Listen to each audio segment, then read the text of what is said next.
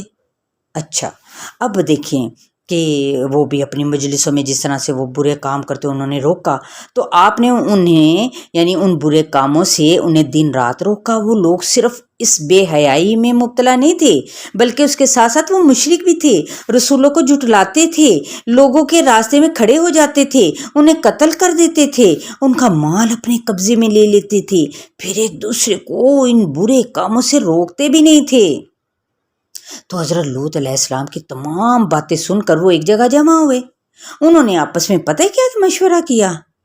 انہوں نے کہا کہ حضرت لوط علیہ السلام کی دعوت کو ماننے سے انہوں نے کہا کہ ہم نے انکار کر دیا، ان کا مذاق اڑانے لگے، انہیں پاگل اور نعوذ باللہ دیوانہ کہا۔ حضرت لوط علیہ السلام پھر بھی ان سے مایوس نہیں ہوئے، دیکھیں برابر انہیں تبلیغ اللہ تعالیٰ کا پیغام پہنچاتے رہے، ان کی باتوں پر اس طرح اس ٹائپ کی باتوں پر بھی وہ صبر کرتے رہے، یہاں تک یعنی کہہ کر اب جو خان عبد الجبار تھے نا، یعنی جو ان کے والد تھے، وہ خاموش ہو گئے۔ اس وقت انوار نے کہا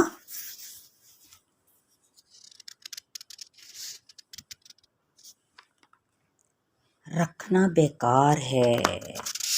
یعنی کیا چیز بیکار ہے؟ کہ یہ دیکھیں کہ یہ ہے اللہ کے نبی کی شان، پوری قوم کے مقابلے میں اکیلے ہیں پھر بھی ڈٹے ہوئے ہیں۔ اللہ اکبر۔ ہاں بیٹا یہی بات ہے، لیکن ابو وہ خبر کیا ہے وہ تو بتا دینا آپ۔ اچھا پہلے واقعہ سن لو۔ ہاں تو میں یوں کہہ رہا تھا کہ انہوں نے اپنا تبلیغ جاری رکھی، یہاں تک کہ ایک دن انہوں نے کہا کیا باوجود دیکھنے بھالنے کے پھر بھی تم بدکاری کر رہے ہو؟ یہ کیا بات ہے کہ تم عورتوں کو چھوڑ کر مردوں کے پاس شہوت سے آتے ہو؟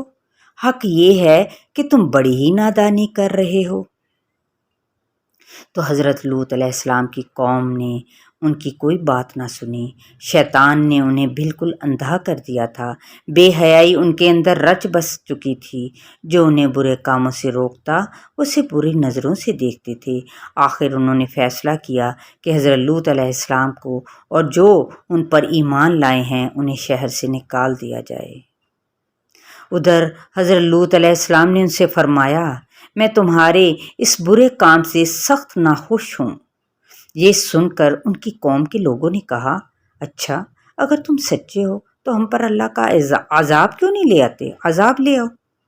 اب حضرت لوط علیہ السلام کو یقین ہو گیا کہ یہ قوم ایمان نہیں لائے گی، ان سے ایسی امید رکھنا بالکل بیکار ہے۔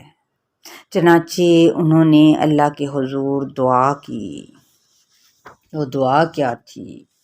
وَلُوطًا اذ قال لقومه اتأتون الفاحشة وأنتم تبصرون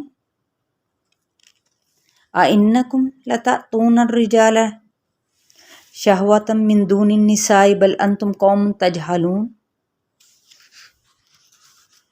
کہ اے میرے پروردگار اس فساد کرنے والی قوم کے مقابلے میں میری مدد فرما۔ تو اللہ تعالیٰ نے حضرت لوط علیہ السلام کی دعا قبول فرمائی، ان کی طرف اپنے فرشتوں کو بھیجا۔ یہی تو وہ فرشتے تھے جو پہلے حضرت ابراہیم علیہ السلام کے پاس، پیچھے ہم پڑھ چکے ہیں، انسانی شکل میں گئے تھے، اور وہ ان کے لیے ایک بچڑا یاد آیا آپ کو؟